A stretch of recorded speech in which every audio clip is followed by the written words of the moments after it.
listening to MMA Think Tank with Jay and Mike. Welcome to the MMA Think Tank. I am your host, Jay, along with my co-host, Mike. But before we delve into any MMA talk or this UFC 189 that we've just witnessed, I would like to take a little time out to thank somebody in my life that has helped push me to this direction and go into podcasting. And that would be Melissa Reyes from 10 Minutes in Tinseltown podcast fame. A heartfelt thank you goes out to you, Melissa. I know you're listening for this first episode. She really doesn't care about MMA, but she cares enough about me to know that this is something I really wanted to do.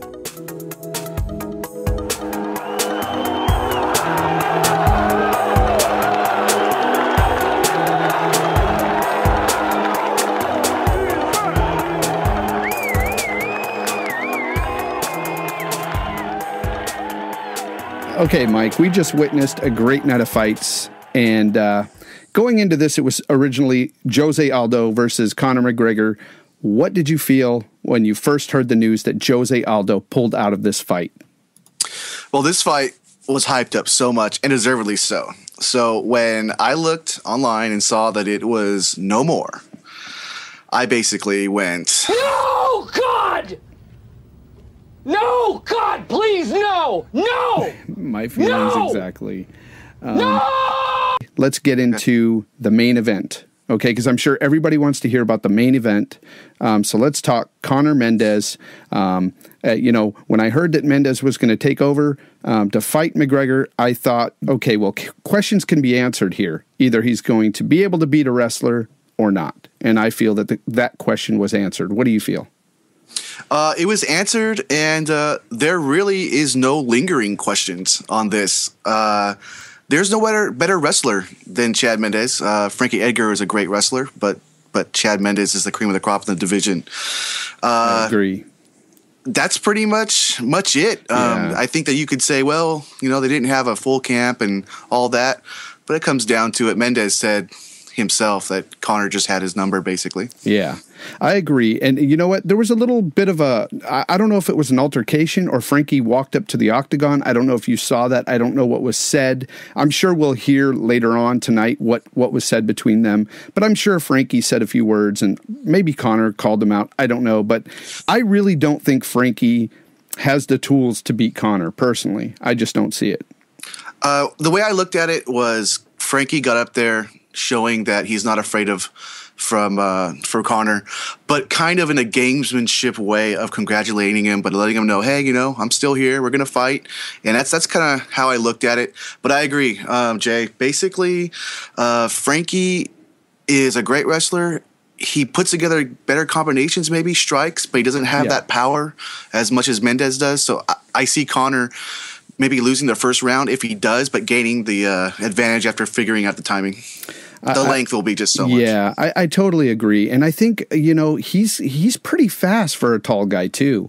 I don't think I've ever seen somebody that tall with that much reach advantage over these smaller guys in that division be so fast. And I thought that was pretty spectacular to see those spinning kicks and everything. And they connected, too. I think those did a lot of damage to the core of Chad Mendez. Yeah, there was some talk about, well, maybe, he didn't have since the full camp wasn't there, he gassed out, but nah, man, the all Team Alpha Male, Uriah and everybody, I guess, said he was ready.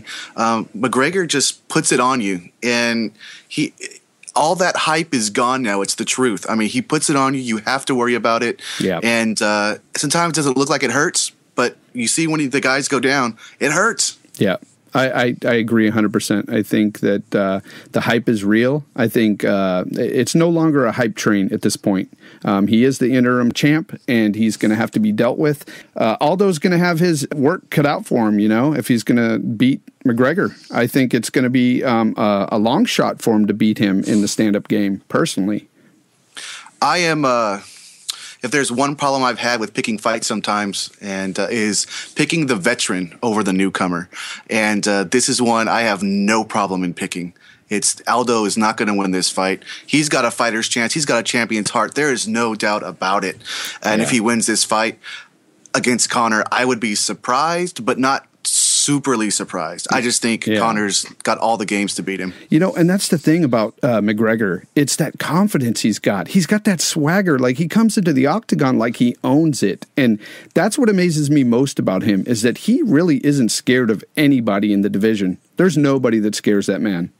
There was only one part in this fight that I saw Conor, in my opinion, not buckle, that's not the right word, but where he said, oh, okay, yeah, I'm in a fight this time. But as soon as that happened, he was back to, talking smack or, gamesmanship. Yeah. And he took punches that would have dropped many a man. Yes, and he still came forward and still talked. Yeah. So Conor in round 2 drops his opponent, Chad Mendes. And in Conor fashion, that left hook just right on the button caused Mendes to go down. And I just don't see anybody in the division getting away from that left hook. Not at this point. Not with his length, not with just his movement. And the scary thing is he was taking strong not punches, but strong elbows, forearms from the bottom. And he got out of that guillotine, and I know that maybe Chad kind of pressed that a little fast, but I think he was in pain. I think he was tired, and he wanted to get the fight over with, and that's what happens. And Conor got up, laid it to him, and that's his strengths, man. Yeah. Yeah. I could see maybe a Mendes that has a full training camp coming back, maybe having another shot. I won't ever take that away from Mendes. I think he's a strong enough wrestler to be able to do what he did again to Conor. But would Conor do what he did again to Mendes? That's very possible too. So, but I just don't want to take anything away from Mendes. I think he's a great fighter. He always has that wrestling shot there. We always talk about the puncher's chance, but he's got that wrestler's chance because he's a damn good wrestler, and he showed it tonight.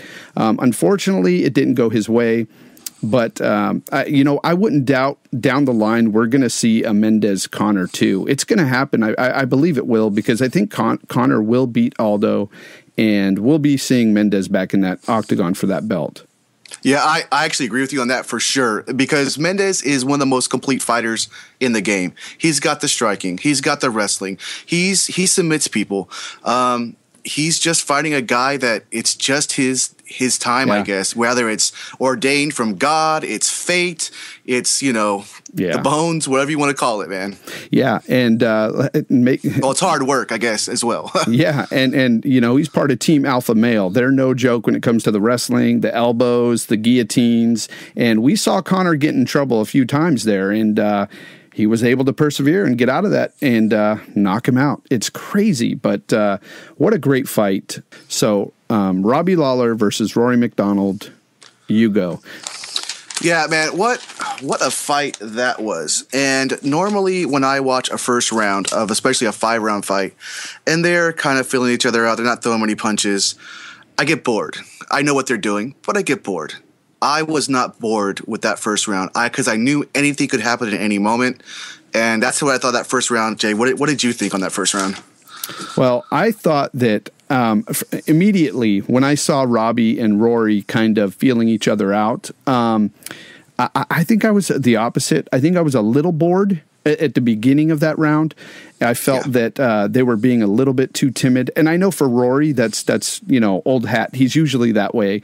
He likes to pick his opponents apart. So he likes his opponents to try to, come in and do their thing, and he basically counter strikes. But what I saw was Robbie was kind of timid at first, and that's not the Robbie that wins fights. I like the Robbie that goes in there and bullies people. And I think I told you during the fight that it was the first round that he's got to get in there and bully Rory if he's going to take this fight. And from the get-go, I didn't feel good about it for Robbie. But as he started to come forward and press a little harder, that's when I started to feel that Robbie was going to take this fight.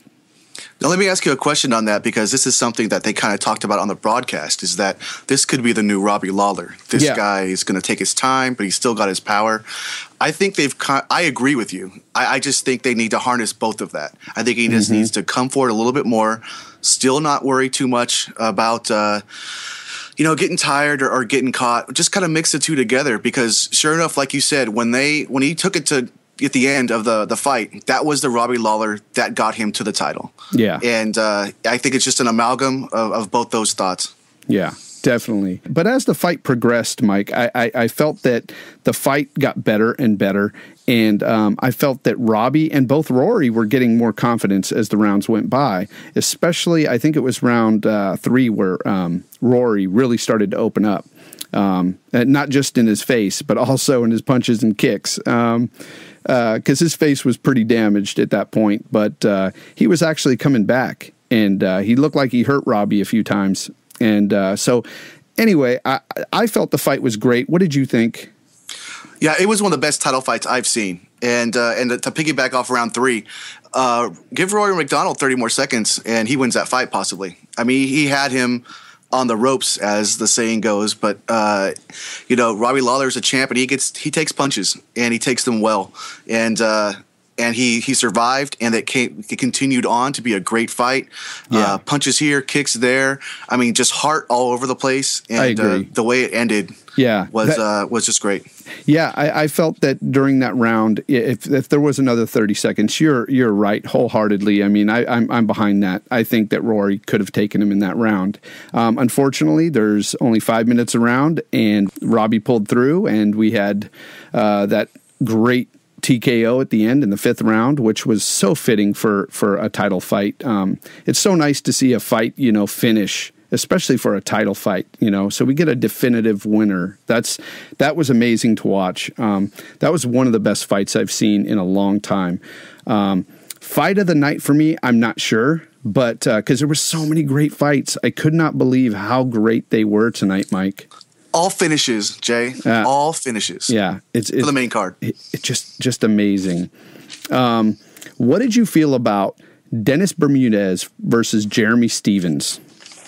That was an interesting fight because I was thinking Bermudez was going to win this fight, and Jeremy Stephens pretty much showed why he's still in the UFC.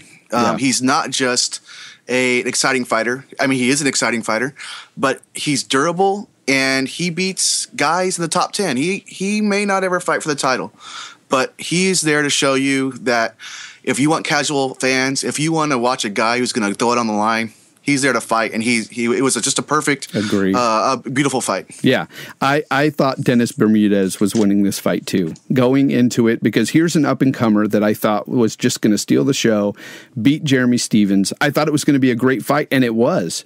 But I did not see Jeremy Stephens taking it the way he did. That TKO, flying knee into punches in round 3, was just astonishingly good. Yeah, Stephens was ranked 11 coming to this, fighting somebody who's ranked 8. Yeah. And beat him definitively. And I just want to say also that knee, that you don't see a lot of that from Jeremy Stephens. So that's something new to his game, I guess. Or maybe not new, but something that he can pull in. And, man, Bermudez has a chin. I kept thinking that because not a lot of people can stand with Jeremy Stephens. Wrestlers can do it because they can, scare him into getting taken down, excuse me.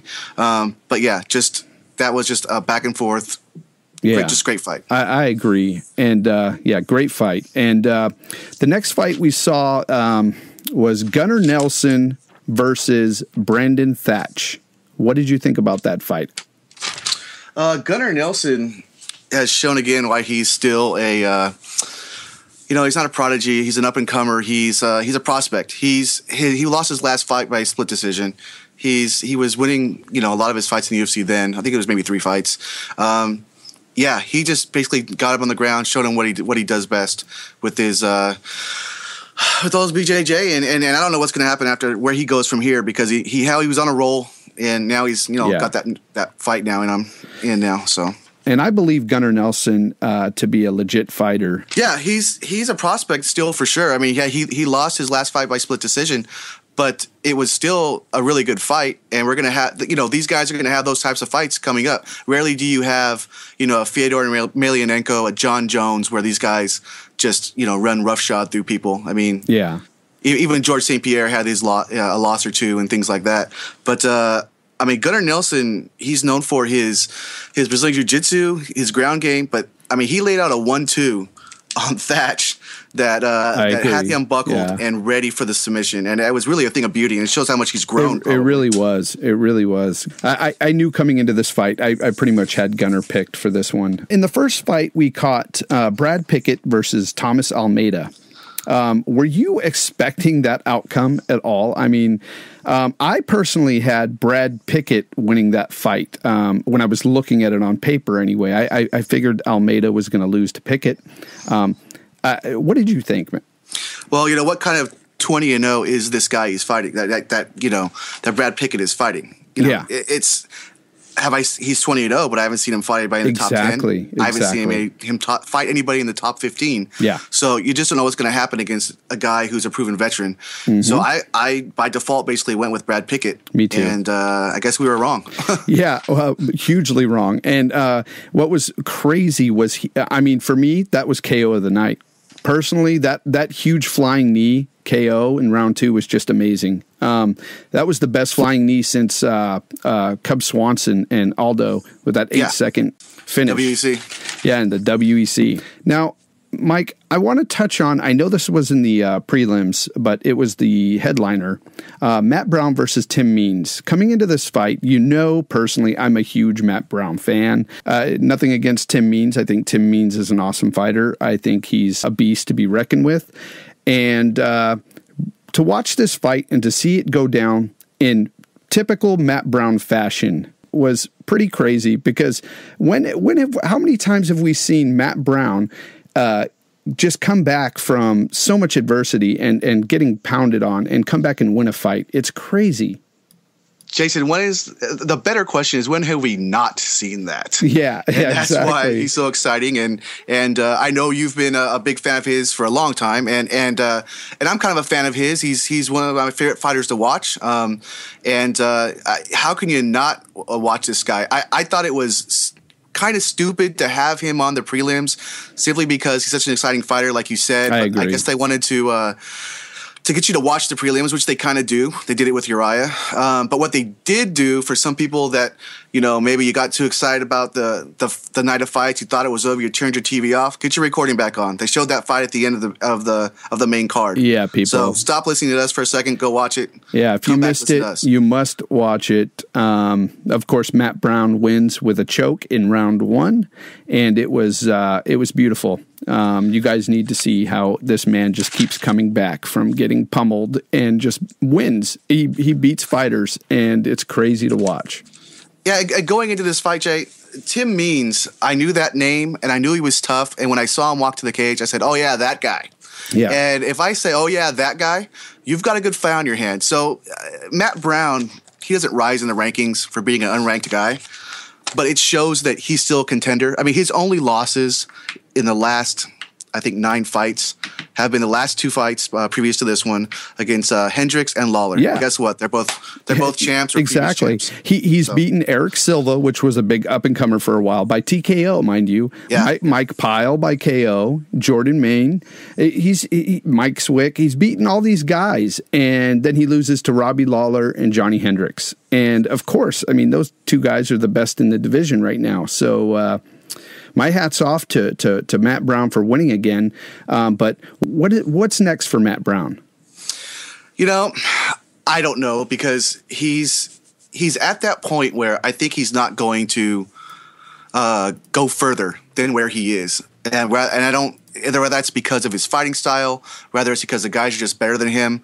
You look at someone like Chad Mendez right now. He may never get the title, but he's like one of the best fighters in the world. Yeah. And that's how I kind of view Matt Brown. I wouldn't quite call him a gatekeeper for the top 5, but I think they should start him slow again. I think they should give him another guy, not necessarily maybe an unranked guy. Yeah. But maybe a guy in the lower top 10. I agree with that. Now, as far as the future goes, I see we have the Tough Finale tomorrow. We have a card on July 15th, a Fight Night card, 71 that is. And July 18th, we have Fight Night 72. And July 25th, we have UFC on Fox. Now, we won't have a podcast show through these fights, but I'm thinking we might do one after the 25th, after the TJ Dillashaw versus Renan Barao. Now, I want to do a little segment that we like to call We pick 'em. Let's just run through some of these fights. Tomorrow we have the tough finale, Jake Ellenberger versus Stephen Thompson. Who do you think takes that fight? This is kind of a tough fight to call only because of where they are in their career. I mean, basically, you've got Ellenberger, who was a top 5 guy, who was a guy who was close to fighting for the championship. He's still a great wrestler. You've got Wonderboy Thompson, who is he's a phenom in striking. Yes. And he's getting better and better with takedown defense. He's getting better and better with completing his game. I agree. And I think it's going to be one of those times where the younger guy, the more complete guy, is going to win this fight. And I like both these guys personally. I think they're great fighters. They're good for the sport. I've met them both, but I think Wonderboy's going to take this. I agree 100%. I think Stephen Thompson has just got the tools to beat Ellenberger. I think something too that a lot of people they notice during the fight, but if you look at his wins and then even his losses, the guy's attitude is just amazing. He's a smiley guy. He does that flip at the end. He's a guy you want to root for because he's That's in there. true. He's not, these lay and pray guys. He's not this, pull guard guy. He's in it and he's fighting and he walks out with a smile either way. Yeah, another guy like that is smiling Sam Alvey. Alvey. I love to see Sam Alvey. That guy just cracks me up. Anybody else you want to talk about on the tough finale tomorrow? Michelle Watterson is making her debut. She's the karate hottie. I know exactly who she is. Yes. So so you've probably seen her on different UFC blogs or MMA blogs or whatever. And if you haven't seen her fight yet, now you're going to see her fight some real competition in the UFC. July 15th, we have the Fight Night 71, Todd Duffy versus Frank Mir. Who do you think takes that fight, Mike? Oh, man, it's kind of like Ellenberger and Wonderboy, isn't it? You've got a guy who's been around the block, the guy who has won the title and has had a pretty good career in the beginning of his career, decent middle, and now he's kind of near the end. Duffy was a quick washout the UFC, but now he's back. He's a strong guy. He's a young guy. I just see him putting it on Mir. As much as I like Mir, I don't see Mir catching him in anything. Maybe he can. Maybe he does. But I think that he's going to get put down probably hard. Sadly, I think you're right. We haven't really seen a really strong contender in Frank Mir in quite some time. And I'm not talking about contender for the belt. I'm just talking about contender in the octagon. Frank Mir, unfortunately, has been on the decline lately. Tony Ferguson versus Josh Thompson. What are my thoughts or what are your thoughts? What are your thoughts on that? My thoughts? Well, this is a tough one to call. I mean, Thompson in the UFC, has fought nothing but good guys. Yeah. I mean, and when he fought, he's a former Strikeforce champ, and you could say that he beat Gilbert Melendez twice. Yeah. So he's fighting a guy in Tony Ferguson who is one of my up-and-coming people. In one of our feature podcasts, I'm pretty sure in one of our categories, I'm going to be placing Ferguson in maybe not the up-and-coming category, but a fighter to watch because he's making that move. He's no longer just a tough champ. He's beating guys. He's looking good. He took a loss a couple of fights ago, but he is winning fights and looking good. And I think this also could be his time, just like it was, Wonderboy's time. So as much as I like Ferguson and Thompson, and I like Thompson maybe a little more, I think Ferguson is going to win this fight. Yeah. Okay. I'm going to go with Thompson on this one. All right. I think Thompson, he's a tough guy. He's got a chin, and I've seen him fight too many times in battles, just wars. I think it goes the distance. My question for you, though, is Josh Thompson retiring after this fight? Keeps talking about it. He said he's getting old. What do you think? If he loses, yes. If he loses, yes. If he wins, I think he sticks around. Those guys get that adrenaline pump. If they win a fight after talking about retirement, I think they get that little extra push that they needed to stay in the game a little bit longer. Maybe they think that they can, go for, the title at some point. Not saying that he could, but I'm not saying that he can't. I'm just saying that, it's quite possible that, that win puts him over the edge and sticking around a bit. I know I want to touch on one more for that fight card, and that is Holly Holm versus Marion Renault. Who do you think wins that fight? I think hands down it's going to be Holly Holm. Holly Holm didn't look spectacular in her last fight. No, she didn't. In her first fight in the UFC, but she's got the tools to do it. The octagon jitters are gone. Marianne Renault, she's looked good in the UFC. She's old for a fighter, though. I mean, you talk about guys getting old. This is actually a lady who's I believe, I want to say 37, 38, something like. She's getting up there is what I'm trying to say. Okay. And Holmes she's got some of the best striking, if not the best striking, in that bantamweight division. Although Ronda certainly in leaps and bounds has come out of nowhere. And you think that Holly Holm is going to face Ronda Rousey at some time? I think so. But then I thought that Sarah McMahon had a really good shot at beating Ronda Rousey. We saw how that went. Yeah, we definitely saw that. But yeah, Holly Holm is she's got that boxing pedigree, and it's not amateur fights, it's pro.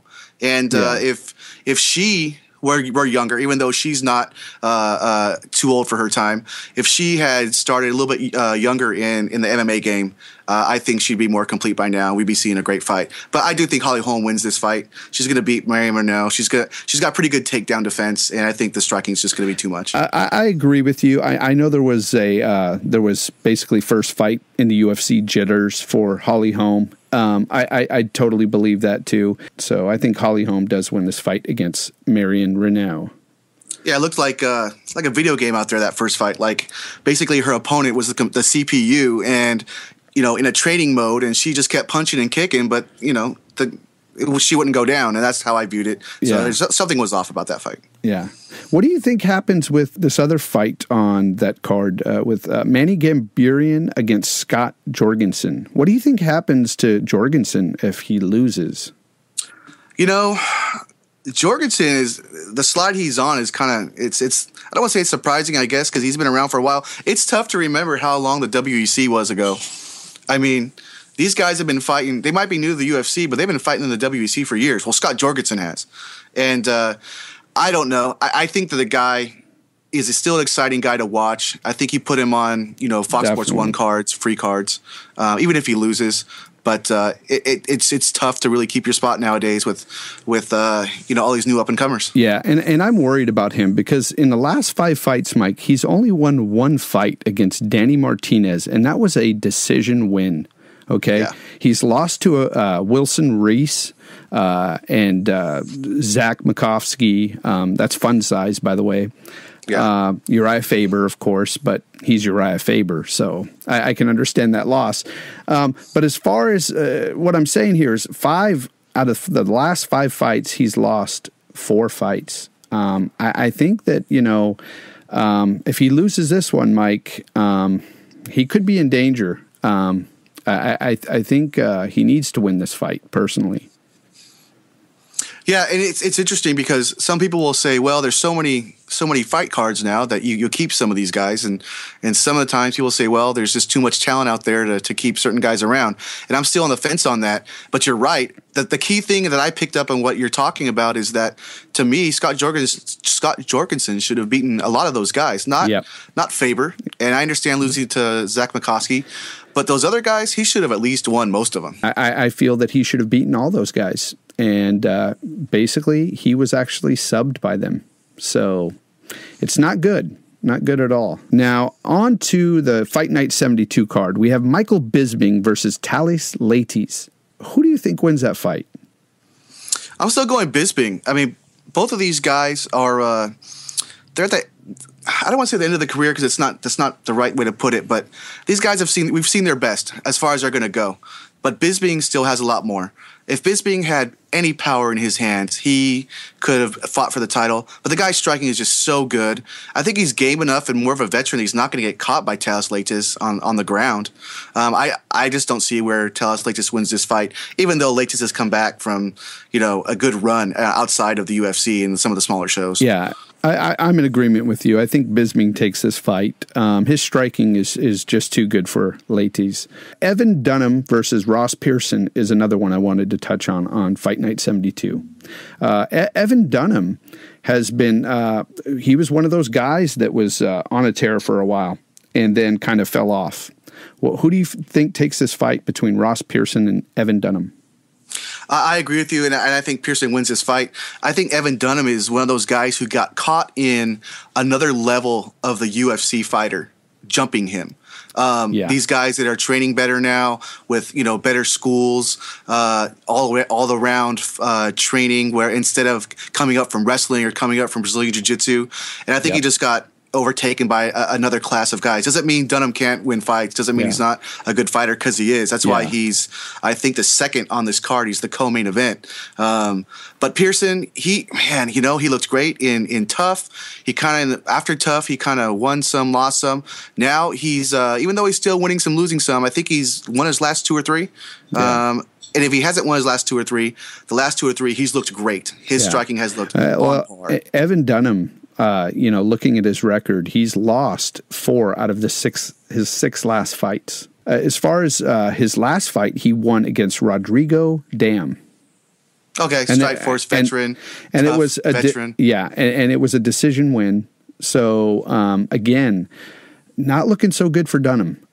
So I also think that Ross Pearson takes this one as well. I hate to just sit here and agree with you, but you know what? When you're right, Mike, you're right.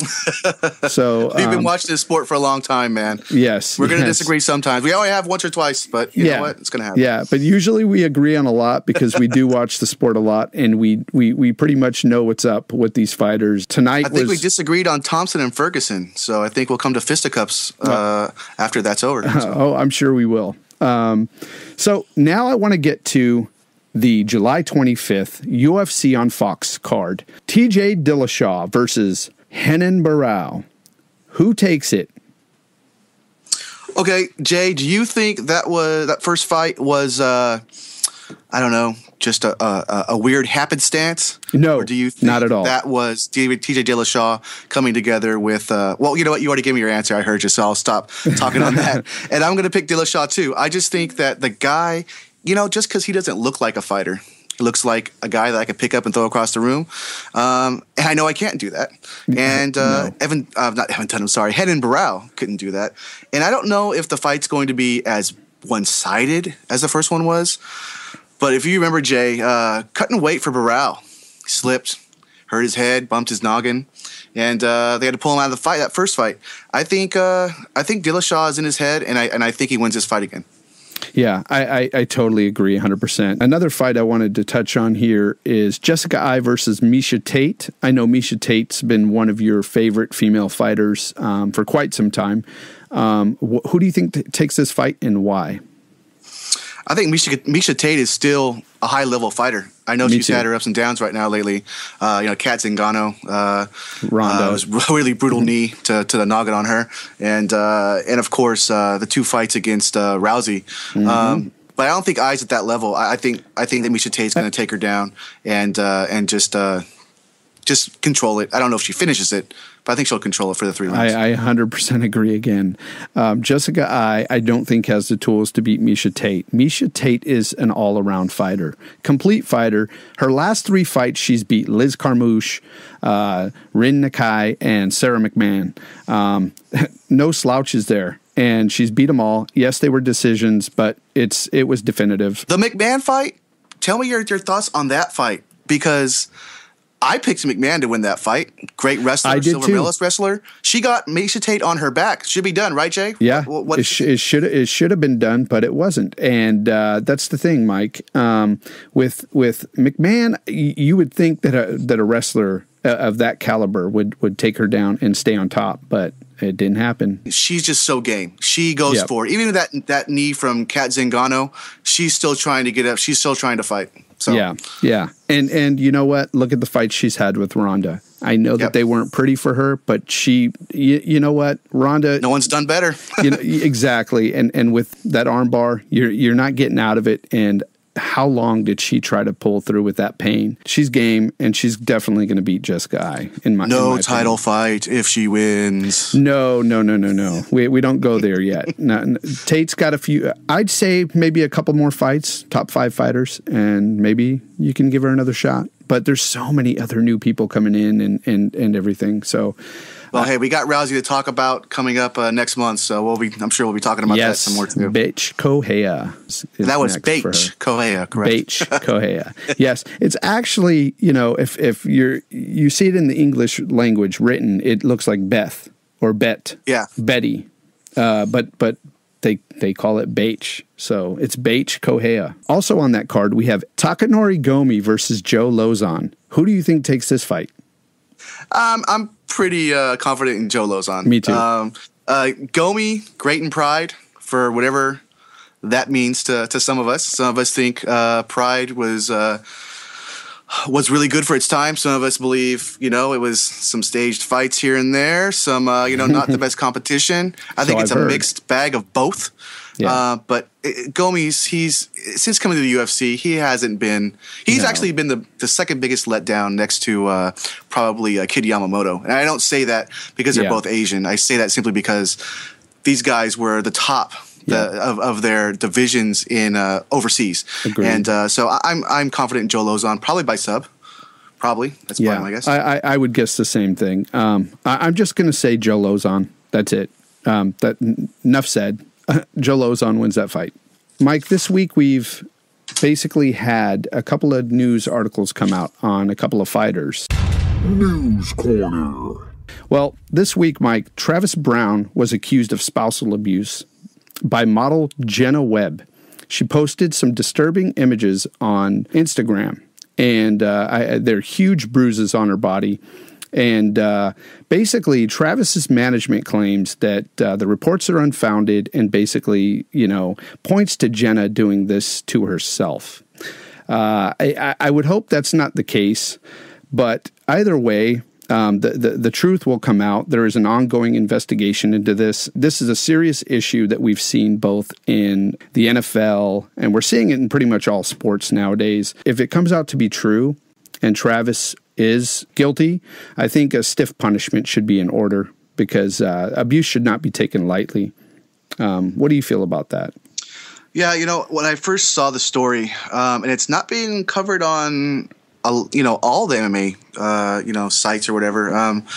But when I saw the story, I read up on it, and Brown basically says he didn't do it. He's 1,000% denies it.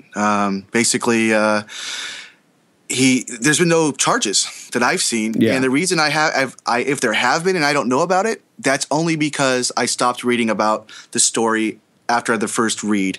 Because what do we do with this situation? If it's true, it's bad. We need to do something to do about it. But you got to give this guy his day in court or investigation. We don't know. We don't know who she has been with, his wife has been with since they've been estranged. And that's not being reported on done it widely, that he is actually estranged from his wife. We haven't seen too much of that. Matter of fact, most of the articles don't really say that. They just basically show you the bruises and talk about how he possibly, allegedly abused her.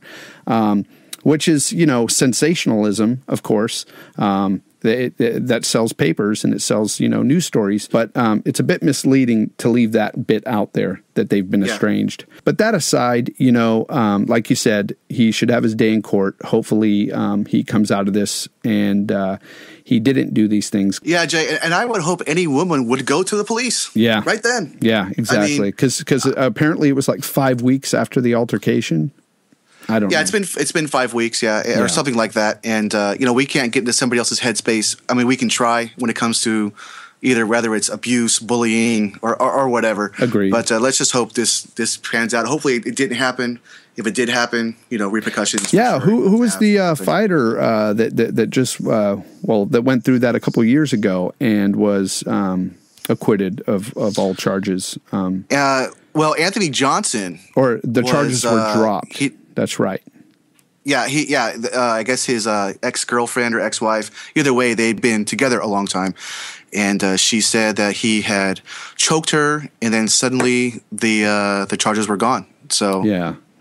I can see that the UFC is trying to, jump on these matters right away. And with this ongoing investigation that they're conducting, I'm I'm proud to say that the UFC is doing more than, say, the NFL when it comes to these matters. The code of conduct the UFC has put out, a lot of people just think it's just steroids or, you have to show up for certain media obligations. No, you hit your wife, you abuse your child. Something's going to happen to you. Yep. So, yep. I don't think it's going to happen very much. Yeah. And they've already let Ray Rice back into the NFL. So go figure, right? After seeing that video. But this is tickets, I guess. Yep. This is an MMA show, and this is why we love our MMA, right? Yep. Now, what about Gilbert Melendez? Well, Gilbert Melendez is a guy that I've respected for a long time. I've never been a big fan of Melendez, and I say that not to say that I don't respect the man. He's just not big. He's just not one of those guys that that I'm in love with, so to speak. But I've met him. He's a great guy. I've met him a couple times. I mean, he all the fights you watch him in, whether you think he should have been ranked in the top 5 all these years or not, the guy comes to fight. He throws down, he wrestles, he's given it 100%. Never would have thought that he got popped for steroids. And I mean, after he got popped for something in the system, he says that he never got a needle put in him, but something must have happened outside of that. And he certainly doesn't seem like somebody that I think would do that. But you just never know. Did he hit the wall where he now knows he needs the juice to go farther? I hope not. Well, I don't like hearing excuses like I didn't know what I was taking was illegal or, that sort of thing. To me, that's sort of a cop-out. If you don't know what you're taking, then you shouldn't be taking it, right? I mean... Yeah, Jay, that is 1995 baseball excuse. Yeah. That's 20 years ago. Yeah, we don't need to hear that stuff anymore. Either you know or you just don't take it. But you know what? The punishment is laid out. He's out for a year.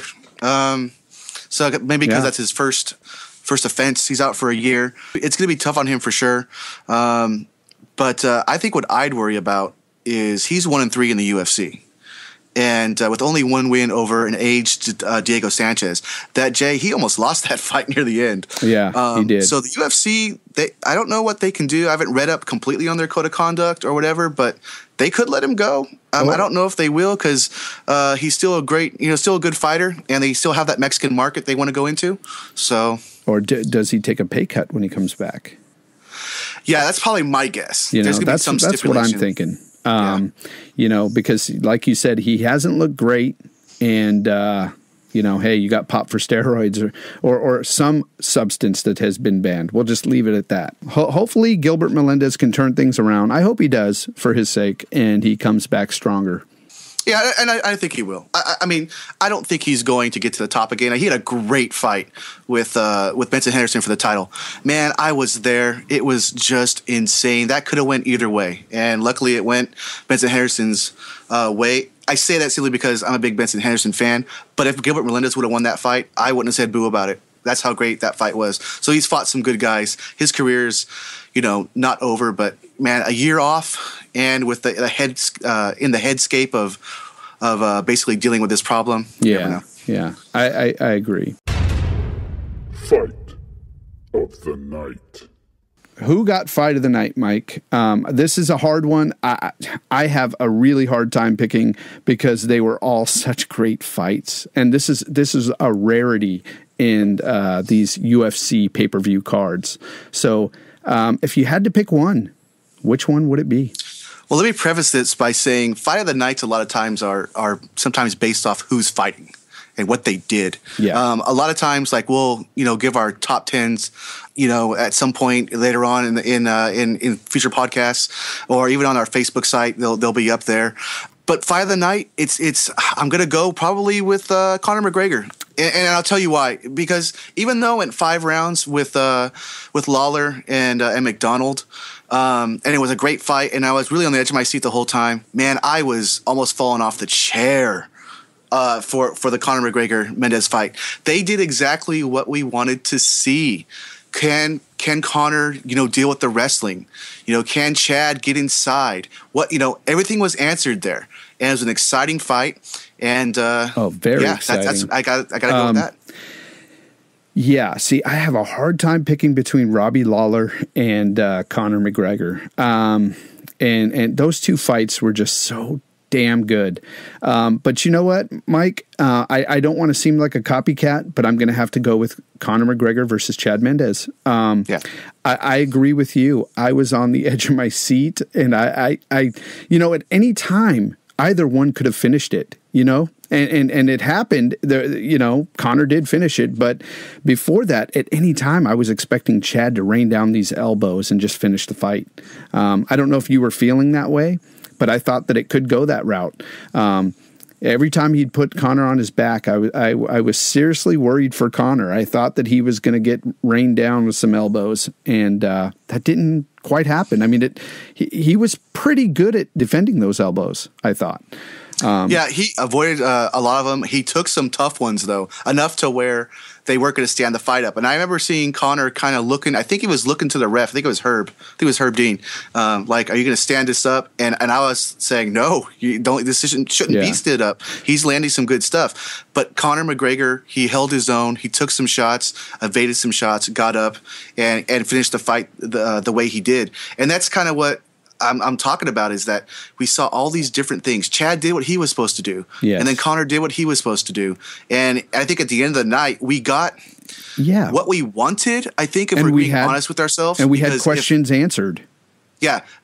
I'm a Mendes fan and I'm a Conor fan. Yeah. And I love the guys at Team Alpha Male.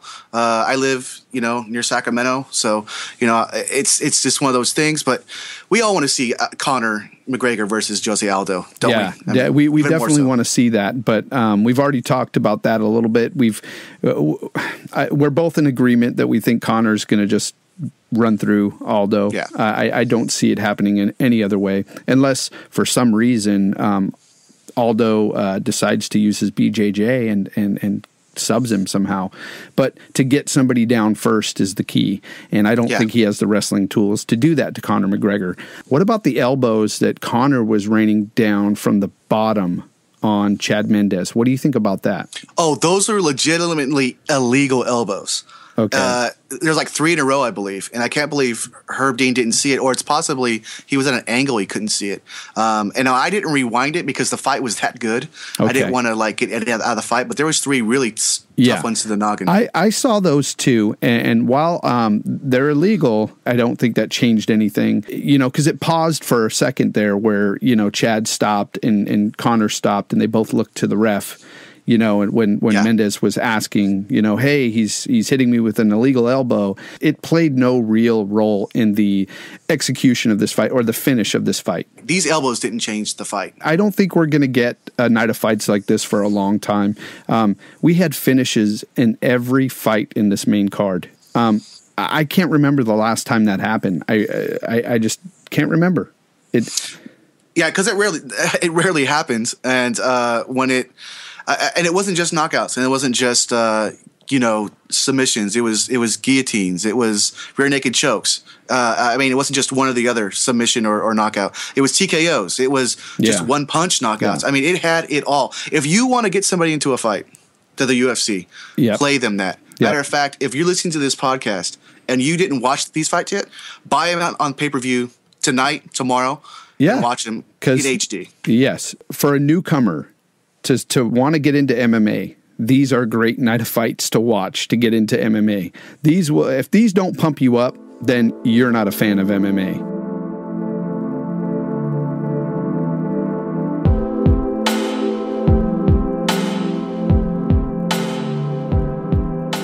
If anyone would like to participate or even let us know just how we're doing and possibly be heard on an upcoming episode of MMA Think Tank, please drop us a line at 925-237-1296 or email us at mmathinktank@gmail.com. We would love to hear from you. You also can find me on Twitter at Gene Wilder's Hair, and we have an MMA Think Tank fan page as well on Facebook that you can find us at. Mike, would you like to add anything? I'm going to run with this website, add some commentary to maybe some other things that break some news, add some of my original content, some not necessarily stories, but just commentary in general to fights and MMA in general. And Jay, when you have stuff too, Yeah. Jay's going to send it to me. I'm going to pop it on the site. So, yeah, we're trying to come at this at all angles. We both have met many fighters, and Mike has so many pictures of fighters that he's going to put up. So that's exciting too. So check us out at MMA Think Tank over on Facebook. We gonna